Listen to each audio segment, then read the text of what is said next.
अस्सलाम वालेकुम जनाब। रात 12:15 से 12:30 से लेकर 1 सवा 1 के बीच जो 45 से 50 मिनट बनते हैं, ये वो वक्त है जब इमरान अहमद खान न्याई साहब को अडयाला जेल से पिम्स अस्पताल मुंतकिल किया गया, साबिक वज़ीर आज़म को। और इस बीच उनके ज़ाती मुआलजीन, उनके अहले खाना, उनकी पार्टी, कौन राब्ते में था, कौन राब्ते में नहीं था। कल रात ही मैंने ट्वीट करना शुरू कर दिए थे, तो ज़रा अंदर की खबर आपको देंगे। और एक बड़ी अजीब कॉन्स्पिरेसी थीरी है जो आज पेश करनी है आपकी खिदमत में, कुछ डॉट्स मिला के और कुछ सुनी सुनाई बातों के ऊपर मबनी। ये एक्सपेक्टेड था बाय द वे। जो पिछली एपिसोड में आपने देखा, जो मोहसिन नकवी की प्रेस कॉन्फ्रेंस हो, हुकूमती वज़रा के दावे हों, उसके बाद अलीमा खान और दीगर बहनों की प्रेस कॉन्फ्रेंस हो, तो उसके बाद अंदाज़ा हो रहा था कि अब जब दूसरी डोज लगेगी तो मामला पहले की तरह उस कदर बेहतर नहीं होंगे। पहले भी बेहतर तो नहीं थी, आइडल नहीं थी, लेकिन कुछ नरमी थी, कुछ मामला फहमी थी। बैरिस्टर गौहर को अडयाला तक बुलाया गया था, आपको याद हो। अलामा राजा नासिर अब्बास को, अचकज़ई साहब को और दीगर को पिम्स बुलाया गया था ब्रीफिंग के लिए। तो किसी हद तक ऑन बोर्ड थे। अहले खाना में से भी किसी एक का नाम लिया जा रहा था कि उनको अडयाला भेजा जा सकता है अस्पताल में तसल्ली के लिए, एग्जामन के लिए। और जो ज़ाती मुआलजीन थे इमरान खान साहब के, उनको भी फ़ोन कॉल पे लिया गया था। अब वो भी नहीं हुआ। असल मामला ये है, अब इस सब के बाद अलीमा खान, सुहेल खान अफरीदी और महमूद अचकज़ई, एक ट्राइका सामने आ रहा है कि अब ये फैसले करने हैं। पार्टी कहाँ खड़ी है, ये ट्राइका क्या फैसले करने जा रहा है। सुहेल खान अफरीदी का लबो लहजा जो कदरे मोहतात था, पिछले 24 से 48 घंटों में पुराना हो चुका, पुराने लबो लहजे पे वापस आ चुके। उसमें एक तब्दीली दिखाई दे रही है, गम व गुस्सा है। और एक पुराना जो ISF का रहनुमा था वो हमें दिखाई दे रहा है, रिहाई फोर्स के ऊपर भी कायम है। और ये भी कह रहे हैं कि मिलिट्री इस्टेब्लिशमेंट असल हमारी मसला है। ये खुल के उन्होंने बात की है। और ईद के बाद दमादम मस्त कलंदर का बिगल भी वो बचा रहे हैं। So what exactly he is up to do now, this is very interesting. अब गवर्नमेंट कैसे डील करेगी सूरत हाल से, इसमें जो कॉन्स्पिरेसी थी वो आगे जाकर मैं बयान करता हूँ। लेकिन इसके पैरेलल आपने ये भी देखा होगा, नौरीन खान नियाज़ी साहबा वो गिरी वहाँ पे नाले में क्रॉस करते हुए। सदफ़ अब्बासी, एक इनकी लॉयर हैं बड़ी एक्टिव, वो उन्हें थाम रही हैं हाथ और गिर गई। बहुत बुरी तरह से गिरी, चोटें लगी उन्हें, नाक, कान और चेहरा ज़ख्मी हुआ। उनसे ज़्यादा वो जो लड़की एक्टिविस्ट है PTI की, कानूनदान भी है, सदफ़ अब्बासी, वो ज़्यादा ज़ख्मी हुई क्योंकि वो उनको पकड़ रही थी। अलीमा खान साहबा नौरीन खान गिर गई नाले में, तो ये सदफ़ उनको पकड़ते इसका मुंह चेहरा जो है वो नाले की बन्नी के साथ जाके लगा। इसको बाद में अस्पताल भी मुंतकिल किया गया, लेकिन खैरियत से कोई संजीदा मामला नहीं हुआ। जो सुप्रिटेंडेंट था अडयाला का, गफूर अंजुम, उसके खिलाफ भी पर्चा दर्ज करवा दिया बहनों ने कि इसने गफलत का मुजाहरा किया है। एक खबर आज मैं आपको नहीं लगाऊँ जो आपको थोड़ी सी हैरानी होगी। इमरान खान से इससे पहले कि वो जो रात चेकअप हुआ, किन हालात में हुआ, पार्टी अब क्या फ़ैसला करेगी, वो असल कहानी पे मैंने आना है। लेकिन ताज़ा अपडेट्स ज़रा मुझसे सुनते जाएँ इससे पहले कि मैं भूलता जाऊँ। ये आपको याद है कि इमरान खान साहब से मुलाकात नहीं हो पा रही डॉक्टर्स की, तो इस सिलसिले में सुप्रीम कोर्ट से रजू कर रखा है लॉयर्स ने जो PTI के हैं। ये आप ध्यान से सुनिएगा। एक साहब है लतीफ़ खोसा साहब, जी, साबिक गवर्नर जो पंजाब रह चुके हैं, लतीफ़ खोसा साहब। वो तोशा खाना 2 में उन्हें प्रेजेंट भी कर रहे हैं खान साहब को। ये वही केस है जिसके दौरान सलमान सफदर साहब को बुलाया गया था और उनको अदालती मुआविन मुकर्रर करके जेल भेजा गया था। खोसा साहब तब इस्तदा करते रहे कि मुझे भेजा जाए, तो अदालत ने उनकी सदा मुस्तरद की थी। ये ध्यान से मेरी बात सुनें। तो जो डॉक्टर से मुलाकात है, तो लतीफ़ खोसा साहब ने फिर उसके बाद सुप्रीम कोर्ट में एक दरख्वास्त जमा करवाई थी कि डॉक्टर्स को मुलाकात की इजाज़त दी जाए, ज़ाती मुआलजीन को। तो आज जब मैं आपसे मुखातिब हूँ, शाम हो चुकी, अदालती वक्त कब का ख़त्म हो चुका, बरोज़ मंगल, खोसा साहब आज अदालत ना पहुँच सके। एक और दिन गुजर गया, एक और दिन PTI के लिए ज़ाया हुआ। इन्होंने दरख्वास्त दी थी, तो आज ये क्यों नहीं पहुँचे? पंजाबी च कहते हैं क्यों नहीं पढ़े, कित्थे रह गए खोसा साहब? ये PTI जाने और खोसा साहब जाने, उनसे सवाल पूछें। बारकैफ, अब ये जो 4 माहिरीन ने चेकअप किया खान साहब का, इसके ऊपर हुकूमत का मौक़िफ़ भी ले लें। हम एक अरसे से अर्ज़ कर रहे थे पिछली एपिसोड के बाद कि साहब जब अगली बार टीका लगेगा तो सूरत हाल कुछ मुख्तलिफ हो सकती है। Back to square one situation आ गई है। उसका सबूत यह है कि वही हुकूमत, वही हुकूमती रहनुमा जो इलाज, मुआलजे, मेल मुलाकात के लिए कहीं ना कहीं से जवाज़ ढूंढ के ला रहे थे, अब वो पुराने पिछले प्रिंट पे चले गए हैं। आज़म नज़ीर तारड़ साहब फरमा रहे हैं कि जेल मैनुअल इजाज़त नहीं देता कि मर्ज़ी का डॉक्टर आप मुंतखब करें। 4 माहिरीन ने चेकअप किया है, आइन और कानून इजाज़त नहीं देता कि मर्ज़ी का डॉक्टर उन्हें आके चेकअप करे। खबर ये उनका मजबूरी है, आप समझ सकते हैं। होता ये है कि कल रात जो 12:15 से 12:30 से ऑनवर्ड 1 सवा 1 तक, या आप समझें 45 से 50 मिनट का वक्त बचता है। इस बीच में उन्हें पिम्स लाया गया। दूसरी डोज उनकी आंख में लगनी थी, वो जो VEGF इंट्रा वाइट्रल इंजेक्शन है वो लगना था। चूँकि उनकी जो रेटिना है उसमें सोजिश थी और CRVO नामी बीमारी है, तो इंजेक्शन लगना था। पीटीआई के जो डॉक्टर्स हैं और उनके जो हामी लोग हैं वो समझते हैं कि ये अस्पताल में कुछ दिनों के लिए, हफ्तों के लिए प्रॉपर इलाज होना चाहिए। और दूसरी बात उनकी शिकवा ये है कि इसका रूट काज पता हो कि बीमारी हुई कैसे। ये बड़ा अहम सवाल है। इसके ऊपर मैंने एक वीलॉग किया था और तमाम तर दस्तियाब मालूमात की रोशनी में काफ़ी लोगों को बहुत बुरा लगा था। यानी किसी भी मर्ज़ का रूट काज, उसकी आइडेंटिफिकेशन लाजिम होती है कि ये क्यों हुआ है। तो उस रूट काज में कहीं ना कहीं गफलत तो सामने नहीं आ रही, जिसकी वजह से अलीमा खान कह रही हैं और दीगर कह रहे हैं कि what are they trying to hide, कि छुपाया क्या जा रहा है। तो अगर इमरान खान साहब की सेहत बेहतर हो रही है, अगर उनका इलाज मुआवजा बेहतर तरीके से हो रहा है, तो सबसे अच्छा अमल ये है कि आप उनके ज़ाती मुआलिज अहले खाना में से किसी एक को मिलने दें ताकि वो मिलकर तसल्ली कर ले, ये मसला ख़त्म हो जाए। इबहम हुकूमती इक़दाम पैदा करती है, इबहम पीटीआई का नॉन कोऑपरेटिव बिहेवियर पैदा करता है। 14 फरवरी को बैरिस्टर गौहर कहा गया कि अडयाला आएँ, खान साहब को मिलने आ रहे हैं 2 डॉक्टर्स, वो नहीं गए। किसने रोका उन्हें? उसके बाद इनको कहा गया कि आप पेम्स आएँ, वहाँ के डॉक्टर से बात कर लें, तो फिर ये वहाँ पहुँचे। तो जो थोड़ा बहुत मार्जिन निकल रहा था वो लेना चाहिए था ताकि आप अपने बनफ़्स नफ़ीस देख सकते। तो हुकूमत तो मरूद इल्ज़ाम है ही, उनका तो दिफा इस मामले में नहीं किया जा सकता, लेकिन पॉलिटिकल जो सोल्यूशन होते हैं वो निकालने पड़ते हैं। खैर, मुझे ये बात करने दें कि इसमें हुआ क्या। ये जो इनका यानी चिल्ड्रन वार्ड का रास्ता है, वहाँ से वापसी ले जाया गया। पिम्स अस्पताल में बत्तियाँ शत्तियाँ बंद हुई। वहाँ पे रिपोर्टर्स ने बताया कि हाई अलर्ट किया गया। कुछ 10-12 गाड़ियों का प्रोटोकॉल लगा, ब्लैक कलर की बड़ी गाड़ियाँ थी, आप कह सकते हैं लैंड क्रूज़र टाइप की, और सिक्योरिटी की। वहाँ से अडयाला से लाया गया। ये भी मैं आपको बता दूं कि बैरिस्टर गौहर साहब जो हैं उनके लिए मैंने सवाल भी छोड़ा था, और अचकज़ई साहब के लिए, क्योंकि मुझे इत्तला ये थी कि जब उन्हें पिम्स लाया गया तो इस बीच में कॉन्फ्रेंस कॉल पर अचकज़ई साहब और बैरिस्टर गौहर मौजूद थे, ये मुझे इत्तला थी। तो मैंने फ़ौरन ट्वीट पर बैरिस्टर गौहर से पूछा और अचकज़ई साहब के जो करीबी लोग हैं उनसे पूछा। अचकज़ई साहब के हवाले से मुझे उनके एक इंतहाई करीबी मुतमर ने बताया कि अचकज़ई साहब को कल के प्रोसीजर के हवाले से, कल ले जाने के हवाले से कोई इल्म नहीं था, ना उन्हें ऑन बोर्ड किया गया। उन्होंने साफ इनकार किया कि मुझे इल्म नहीं था। गौहर साहब ने कल रात जब मैंने ट्वीट किया तो उसके बाद आज दोपहर में उन्होंने एक बात की बड़ी अहम, कि हाँ, मुझे आज सुबह 2 बजे मैसेज के ज़रिए इत्तला दी गई कि इमरान खान साहब को पिम्स लाया गया इलाज मुआवजे के लिए। मैं किसी कॉन्फ्रेंस कॉल का हिस्सा नहीं था और मुझे नहीं बुलाया गया।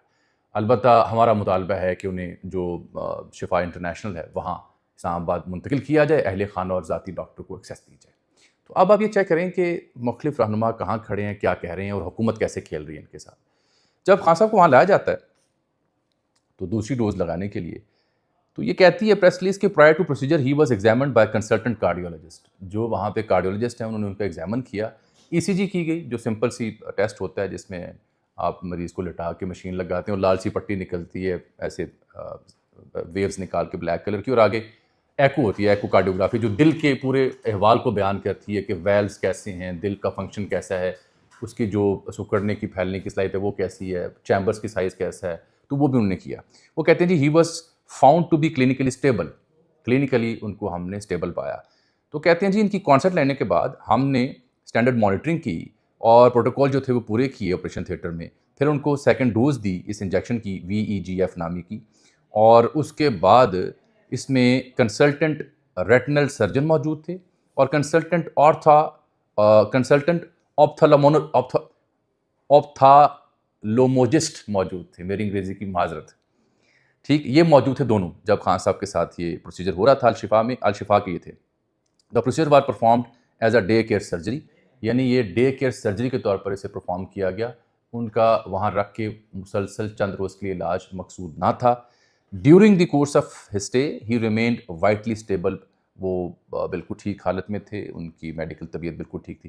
ये पूरी प्रेस रिलीज अगर आप पढ़ लें, जिसको मैं पढ़ने की कोशिश कर रहा था, ये मैं प्रेस रिलीज इसलिए पढ़ रहा था कि इस प्रेस रिलीज में ये बताया गया ECG की, एको की इंजेक्शन लगाया गया, 2 एक्सपर्ट वो थे, फलां एक्सपर्ट थे। इस पूरी प्रेस रिलीज में कहीं ये लिखा हुआ है कि उनकी आँख की जो मर्ज़ था उसकी नोयत क्या है? कहीं ये लिखा है कि उनकी आँख में जो तकलीफ़ थी वो बेहतर हुई है या नहीं हुई है? कहीं ये इत्तला दी गई है कि अब वो कितने % इम्प्रूव हुए हैं, कितने % नहीं हुए हैं?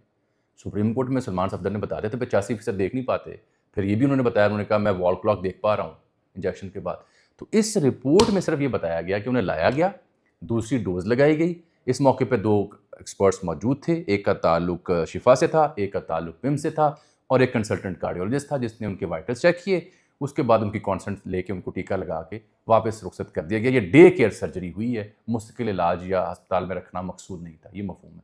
तो अहम बात यह कि इस प्रेस रिलीज में ये कहाँ लिखा है कि मर्ज़ यहाँ है, उसकी नौयत अब क्या है, अब वो बेहतर महसूस कर रहे हैं या नहीं, उनकी देखने की आई साइट बेहतर हुई या नहीं हुई, उनकी कंडीशन के मुताबिक अगला प्रोसीजर क्या होगा, कुछ नहीं बताया गया। अहले खाना में से कोई ऑन बोर्ड था, बिल्कुल खामोश। ज़ाती मुआलजिन में से कोई ऑन बोर्ड था, कोई इल्म नहीं। ये है इसका असल कहानी जो मैंने बयान की है। हुकूमती लोग तो बता रहे हैं जनाब कि जो हमने ये कर दिया, बेहतरीन कर दिया और कमाल कर दिया। तहरीक तहफ़्फ़ुज़ यानी पाकिस्तान ने भी स्टेटमेंट जारी कर दी है, पीटी ऑफिशियल भी स्टेटमेंट जारी कर दिया। अल्लामा राजा नासिर अब्बास साहब on the floor of the house भी मिले हैं लोगों से। उन्होंने कहा है जी कि सेनेटर्स का एक वक्त बना दें जो अडयाला जाकर उनसे मिल ले। उनकी ये बात सुननी किसने है। उसके बाद अलामती एहतजाज उन्होंने किया, तो दर्जन भर लोग लेके तो वो बैठे रहे लॉन में। हालांकि अपोजिशन इत्तेहाद ने पिछली बार जब पार्लियामान का धरना ख़त्म किया था तो ये कहा था कि एहतराम रमज़ान में हम धरना नहीं देंगे। तो आज अफरीदी साहब भी इन एक्शन नज़र आए हैं, आज अलीमा बीबी भी इन एक्शन नज़र आई हैं, आज अतीज़ साहब भी इन एक्शन नज़र आए हैं। गौहर साहब भी अडयाला पहुँचे, मुलाकात उनकी होनी कोई नहीं थी, लेकिन वो सब वहाँ पहुँचे। अब आप पूछें कि मैंने इतनी लंबी कहानी सुना के आपको कहा क्या है। हुआ ये है कि दुरानी साहब का दावा है कि अचगज़ई साहब नवाज शरीफ साहब की मर्ज़ी से अपोजिशन लीडर बने हैं और नवाज शरीफ और आसिफ अली ज़रदारी साहब मुफाहमत के लिए पीटीआई से राब्ते में हैं। इस्टेब्लिशमेंट न्यूट्रल हो चुकी है, ये उनका खुलासा है। दुरानी साहब की इस बात से आप कितना इत्तफ़ाक़ करते हैं ये तो आपकी राय है, लेकिन अगर मामलात न्यूट्रल हो चुके हों तो यकीन जाने ये हुकूमत 1 माह ना चल सके। ये ध्यान से मेरी बात सुनें। राब्ताकारी बिल्कुल थी, बिल्कुल है। राब्ताकारी मजबूरी है फ़रीक़ैन की, पीटीआई की भी, हुकूमत की भी। राब्ताकारी के बगैर बातचीत आगे नहीं बढ़ती होती, राब्ते किए बगैर कोई मुज़ाकरात नहीं होते। लेकिन ये कहना कि असल हलके न्यूट्रल हो गए हैं, अगर असल हलके न्यूट्रल हो जाएं तो हुकूमत खड़ी नहीं रह सकती। अलीजा, ये ज़रदारी साहब और नवाज शरीफ साहब के बारे में इन्होंने कहा कि एक मुफाहमत के लिए पीटीआई से रब्ता कर रहे हैं आसिफ अली ज़रदारी साहब और नवाज शरीफ साहब। आसिफ अली ज़रदारी साहब ने तो हालिया दिनों जैसे ही नून लीग कोई और बात करना शुरू हुई राना सनाउल्लाह साहब की ज़ुबान में, तो ज़रदारी साहब केम इन एक्शन, खान साहब को लताड़ना शुरू कर दिया, खान साहब के ऊपर हमले करना शुरू कर दिए, जो कभी नहीं करते थे, खामोश बैठे होते थे। तो ज़रदारी साहब ने तो जैसे ही जगह देखी कि नून लीग थोड़ी दुबकी है, तो उन्होंने आके वो जगह ली और खड़े होकर दिखाया कि हम हैं ना जनाब खान साहब को डील करने के लिए। तो मैं इस बात से भी इत्तेफाक नहीं करता। हाँ, अचगज़ई साहब के नवाज शरीफ से राब्ते इनडायरेक्टली हैं, बिल्कुल हैं, हम रिपोर्ट कर चुके हैं, होने चाहिए भी, कोई बुरी बात नहीं है। लेकिन वो कोई मुफाहमत हो रही है, मुफाहमत के ऊपर तो राना साहब कल कह चुके हैं, वो तो मानते ही नहीं, जो मर्जी दे दें उसे। और दूसरा केस जो बिगाड़ा है हुकूमत ने, उसके साथ पीटीआई की अपनी इसमें कोताहियाँ भी शामिल हैं। अब ये जो सीएम साहब, अचगज़ई साहब और अलीमा बीबी ट्राइका बन के मंजर आम पर आए हैं, ये बहुत पहले हो जाना चाहिए था। अलीमा बीबी इसलिए कि अहले खाना में से हैं, आप उनको नज़रअंदाज नहीं कर सकते, एक बहन है। हाँ, उनका सियासी किरदार क्या होगा ये पीटीआई के लिए एक सरदर्द रहेगी। अचगज़ई साहब इसलिए कि लीडर ऑफ द अपोजिशन है और सीएम आफरीदी इसलिए कि वो सूबे के खान साहब के नॉमिनेटेड सीएम हैं। गौहर साहब को भी शामिल कर लेते बेचारे को, उसका क्या कसूर है। हालांकि उनका घर जो है गौहर साहब का वो पिम से और जो अडयाला है वहाँ से कुछ ज़्यादा दूर नहीं है, करीब करीब ही हैं, ज़्यादा दूर नहीं वो वहाँ रहते। F7 में रहते हैं और पिम से 10 मिनट की दूरी मेरे ख्याल बनती है उनकी, गौहर साहब की। लेकिन उनका कसूर इसलिए नहीं है कि बेबस हैं, बेख्तियार हैं, तो उनके ऊपर चार दौड़ना कोई सोल्यूशन नहीं है। ये जो एक्सरसाइज हुई है दूसरे इंजेक्शन की, यही मुझे तीसरे इंजेक्शन में दिखाई दे रही है। इस बीच में कोई काया नहीं पलटनी, इस बीच में रवैयों पर मुनहसर होगा। देखिए, मुल्क को इस वक्त है, करक में वाक़या पेश आया, आज भी एक दहशतगर्दी का वाक़या पेश आया, एक DSP शहीद हुए हैं। बार बार दहशतगर्द जो हैं वो निशाना बना रहे हैं फोर्सेस को, आम शहरियों को। एक बहुत बड़ा चैलेंज है, इकॉनमी ग्रो नहीं कर रही। तो ये दो चीज़ों की वजह से इंटरनल पॉलिटिकल रिफ्ट जो है, अगर वो भी इंतहा को चली जाएगी तो मुल्क कैसे चलेगा। इसलिए मुझे लगता है कि बातचीत में रहना, राब्ते में रहना मजबूरी ज़रूर है। लेकिन दुरानी साहब का ये कहना कि मुतल्लिका हल्के न्यूट्रल हैं, मुतल्लिका हल्के सबका एहतराम ज़रूर करते हैं। जो मैंने सुना था आखिरी जो ब्रीफिंग थी उसमें मुतल्लिका हल्कों ने कहा था कि हम तमाम सियासी जमातों का एहतराम करते हैं, जो मेरे लिए बहुत बड़ी खबर थी, करना चाहिए। न्यूट्रल अगर हो जाएं तो जवाज़ ख़त्म हो जाता है, क्योंकि उनके कंधे के बगैर, देखिए न्यूट्रल हुए थे ना तो खान साहब की हुकूमत गिर गई थी। यहाँ भी न्यूट्रल हो जाएंगे तो हुकूमत कायम नहीं रह सकेगी, क्योंकि सब जानते हैं सूरत हाल है क्या। तो हैविंग सेड ऑल दैट, अब अगले इंजेक्शन से पहले मामला फहमी होती मुझे दिखाई इसलिए दे रही कि रमज़ान तो यूँ गुजर जाना है, ईद के बाद दमादम मस्क अंदर की हवा कायम कर देनी है सीएम आफरीदी साहब ने, रिहाई फोर्स के ऊपर अचकजई और दीगर वेलिंग नहीं है, तो एक कंट्रोवर्सी निकलेगी और मुझे आफरीदी साहब का मुस्तकबिल बहैसियत सीएम भी मखदूश दिखाई देता है। सीवी ऑलरेडी किसी ने पेश कर दी हुई है। अगर ये नाहल होते हैं तो इमरान खान से मिले बगैर भी साबका सीएम जो हैं वो ईवान की सादा अक्सरियत से सीएम बन सकते हैं। इसके इम्कानात भी मौजूद हैं। इजाज़त दीजिए, अल्लाह हाफ़िज़।